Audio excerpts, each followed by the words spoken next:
ఇద్దరు సీఎంల meeting Banakacherla భాగోతం governor దగ్గర ordinance sarpanch ఎన్నికల లీడర్ల నడుమ తిట్ల పోటీ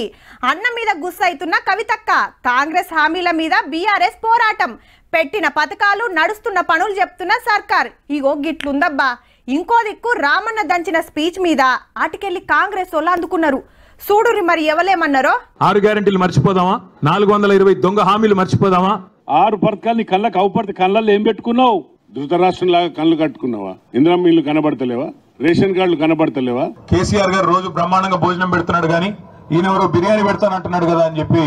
ఆయనకు ఓటేశారు 22,000 కోట్లు రుణమాఫీ చేసినాం అది ఏంద్రా 15 నెలలు చేసినాం రావులగా ఏం తెలివి లేకుండా అవుతున్నా మైండ్ పని చేస్తలేదా పవర్ లేక బతకలేకపోతున్నారు 18 months లోనే మారిపోయారు కొడుకులు అమ్మో ఆగమైపోయినాం మనం ఒక్క తప్పు ఓటు వేసినందుకు 5 ఏళ్లు శిక్ష పడుతుంది అనేది అర్థం కావడానికి కూడా ముఖ్యమంత్రిని జీవితంలో కావురా రే నువ్వు చెప్తున్నా మళ్ళా నువ్వు పోయి బాసనలు కడుకోవాలి అమెరికాలో పోయి అని చెప్పి శిశుపాలుడు కూడా 100 తప్పుల దాకా బతికాడు నీకు కూడా టైం వచ్చింది శిశుపాలుడు ఫామ్ హౌస్ లో వండుకోనుండు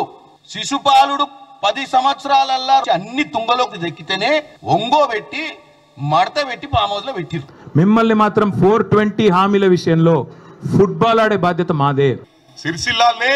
నిన్ను చెప్పుతోని కొట్టే రోజులు వస్తాయి ఇది గుర్తుంచుకో తెలంగాణ ప్రయోజనాల విషయంలో ఇంకెవరన్నా రాజీ పడవచ్చు ఇంకెవరన్నా చీకటి మంత్రంగాలు చేయొచ్చు కానీ మేము మాత్రం చేయం ఆంధ్ర తెలంగాణ ఫీలింగ్ మళ్ళీ తెస్తుంది మరి ఆంధ్ర పీకెత్ ఎందుకు పెట్టినారా పార్టీను ఎందుకు పెట్టినారా పార్టీ మహారాష్ట్ర ఎందుకు పెట్టినారా ఒరిస్సా వాళ్ళని కూడా తీసుకొచ్చింది